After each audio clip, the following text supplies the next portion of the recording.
Hello everyone, welcome to steno with Arihant YouTube channel.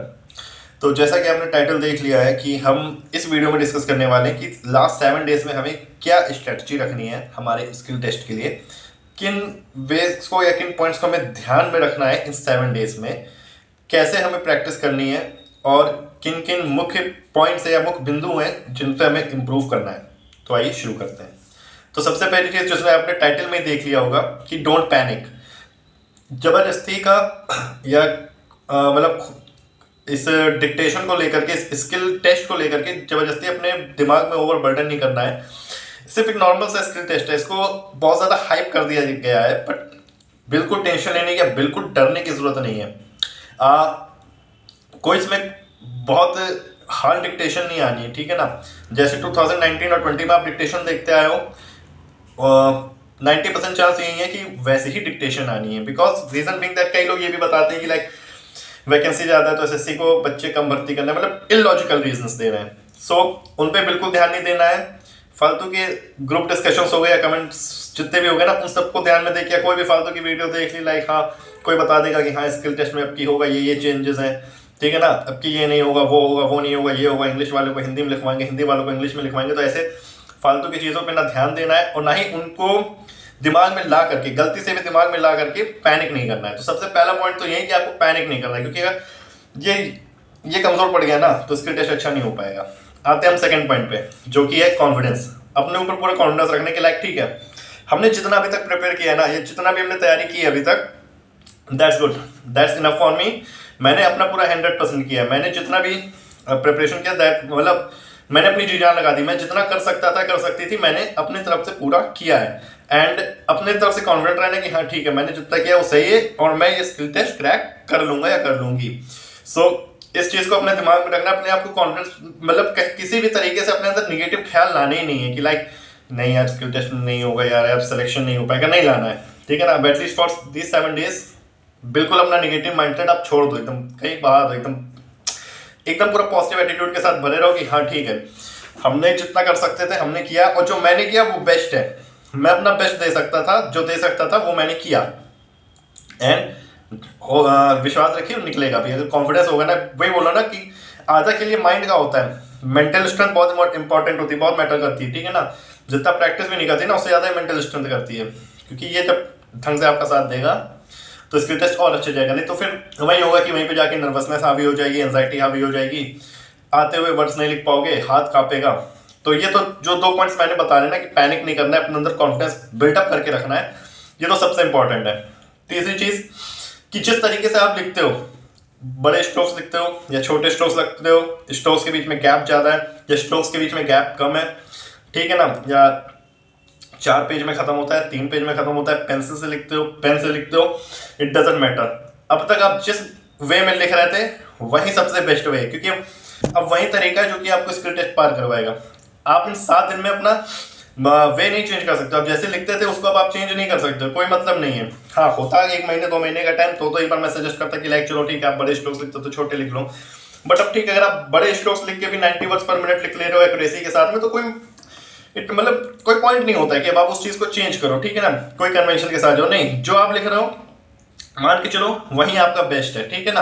अब उसी को लेकर के आपको स्किल टेस्ट में उतरना है और स्किल टेस्ट को क्रैक करना है। फोर्थ पॉइंट, अपने आप को जबरदस्ती का ओवरबर्डन नहीं करना है आपको।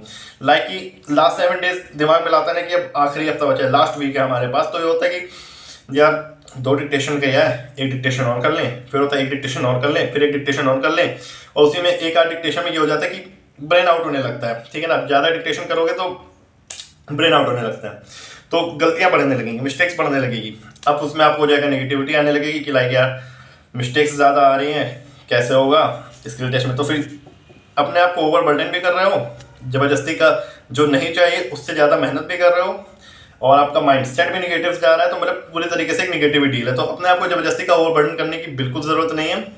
जबरदस्ती का अपने ऊपर हेडेक या उसको मतलब बहुत ज़्यादा उसको लेकर हेडेक लेने की जरूरत नहीं है बिल्कुल भी, कि एकदम वही जो पहला पॉइंट था कि पैनिक करने का ना, तो उसके पैनिक के चक्कर में ही बच्चे वो अपने आप को ओवरबर्डन कर लेते हैं कि लाइक और कर लें डिक्टेशन, एक और डिक्टेशन कर लें, एक और डिक्टेशन कर लेते, तो बिल्कुल नहीं करना है, ठीक है ना। 5वां पॉइंट मेरा ये रहेगा कि सिर्फ आप 2 डिक्टेशन अनसीन कर लो, दैट्स इनफ। अभी तक मैं कह रहा था 3 अनसीन का, बट अब 1 वीक बाकी है, 213 डिक्टेशन कर लो। ग्रेड डी के अगर आप हो, ग्रेड डी के कैंडिडेट हो, तो अगर आपका मिस्टेक 3% तक ऐसे रह रहा है ना, दैट्स गुड। 3%, 5%, ग्रेड डी हो चाहे ग्रेड सी हो, से 3% रह रहा है। ग्रेड सी के लिए 5% नहीं, ग्रेड सी के लिए तो 2%, 3% है, दैट्स ना। ग्रेड डी में अगर 5% तक भी जा रहा है ना, तो ठीक है, आपका क्लियर हो जाएगा। बीइंग इस झंझट में भी हमने पढ़ना है कि हमने प्रोग्रेसिव नहीं किया या हमने केसी नहीं किया। जो मैगजीन किया वो भी सही थी, वो भी बेस्ट थी। तो इन सब चीज़ों से तो बिल्कुल अपने आप को दूर कर लेना है। एक आखिरी 7 दिनों में, आखिरी हफ्ते में तो इन सब चीज़ों से दूर जाना है। बस जो किया बेस्ट था। फिर एक लास्ट पॉइंट और है कि जो भी आपको, जैसा मैंने सजेस्ट भी किया था, आई थिंक सो आपने किया भी होगा, कि मैंने कहा था कि लाइक डिफिकल्ट फ्रेज आपको कुछ लगता है या कोई डिफिकल्ट वर्ड लगता है, तो आप उसकी एक जगह पे आउटलाइंस बना लो, ठीक है ना। एक बुक रख लिया, कोई भी अपना डिक्शनरी टाइप कर लिया, रजिस्टर रख दिया, उसके आपने उस वर्ड्स को लिख लिया, उनकी आपने आउटलाइंस बना ली। तो ये अब उन्हीं आउटलाइंस जो आपने बनाई ना, उनको एक बार बस आप गो थ्रू कर लो। लाइक कभी भी आप खाली बैठो ना, बस एक बार खोल के देख लिया, अच्छा ठीक है, ये ऐसे बनता है, ये ऐसे बनता है, सप्लीमेंट्री यू बनता है, क्लेम यू बनता है, कुछ भी जो बनता है आपके दिमाग में आता है, मतलब जो आपने लिखा है ना, उसको आपने बना लिया। एक चीज़ और कर सकते हो कि अपने आप खेल भी सकते हो, लाइक कोई भी वर्ड ले लिया, उसका एक स्ट्रोक बना लिया, आप सोचो यार उसको और छोटा कैसे कर सकते हो, और छोटा कैसे कर सकते। तो ऐसे करके बस ये होना चाहिए कि शॉर्ट हैंड से टच है, बट अपने आप को ओवरबर्डन नहीं करना है कि लाइक ये डिक्टेशन कर लें, वो डिक्टेशन कर लें, नहीं। दिन भर में 2 डिक्टेशन, जैसा कि मिस्टेक्स का मैंने जो क्राइटेरिया बताया, अगर आपका है तो जबरदस्ती का अपने आप के ऊपर ये बिल्कुल नहीं लेने की जरूरत है, ठीक है ना। और अगर आपका ग्रेड डी में अभी भी अगर आप प्रैक्टिस कर रहे हो एंड आपकी मिस्टेक्स यूआर कैटेगरी से 5%, 4% से कम आ रही हैं, तो आप मान के चलो आपका सिलेक्शन कंफर्म है। एंड ग्रेड सी में अगर आपकी यही मिस्टेक्स आपकी 2%, 3% से कम आ रही है, आप उस ब्रैकेट के अंदर हो, तो आपका सिलेक्शन कंफर्म है। बिकॉज मैं मान के चलता हूँ कि हाँ, लगभग 2% का, 3% का एक बफर बना के चलना चाहिए एसएससी टेस्ट के लिए। बिकॉज जैसा कि मैंने सजेशन दिया भी था पहले भी कि लाइक कोई डिफिकल्ट वर्ड आता है, कोई प्रॉपर नाउन होता है जिसका आप नहीं लिख पाते, तो उसको छोड़ देने के लिए, तो उसका एक मान के चलो कि हाँ 10 वर्ड्स ऐसे आने हैं, ये अपने माइंड में पहले ही बना के चलो। लाइक बहुत डिफिकल्ट भी आएगा मैटर ना, तो उसमें भी 10 ही वर्ड्स होंगे, ज़्यादा से ज़्यादा 10 होंगे वर्ड्स, नहीं तो 20 वर्ड्स होंगे जो कि बहुत डिफिकल्ट होंगे। अब अगर ग्रेड सी का मैटर है तो 20 वर्ड्स कितने हो गए, 2% हो गए, ठीक है ना। अब उन 2% 20 वर्ड्स में भी आप कम से कम वो 10 वर्ड्स तो लिख लोगे, ऐसा तो नहीं कि उन 20 के 20 वर्ड्स नहीं लिख पाओगे, 10 वर्ड्स का जुगाड़ तो कर ही लोगे कैसे भी, ठीक है ना। बाकी समझ तो गए होगे, तो उतने का जुगाड़ तो आप कर लोगे ना। तो लाइक सी में 1% का बफर ये हो गया, वही चीज़ आप ग्रेड डी में देख लो। तो इसी तरीके से मैं कहता हूँ कि एक बफर मेंटेन करके घर में अपने प्रैक्टिस करनी है। सो बेसिक यही कुछ इंपॉर्टेंट पॉइंट्स थे जो कि बताना था आपके इस लास्ट महत्वपूर्ण इंपॉर्टेंट 7 डेज के लिए। अपने प्रिपरेशन को गियर अप रखो, बूस्टअप रखो, बिल्कुल भी निगेटिव होने की जरूरत नहीं है, किसी को भी बिल्कुल भी निगेटिव माइंडसेट में जाने की जरूरत नहीं है।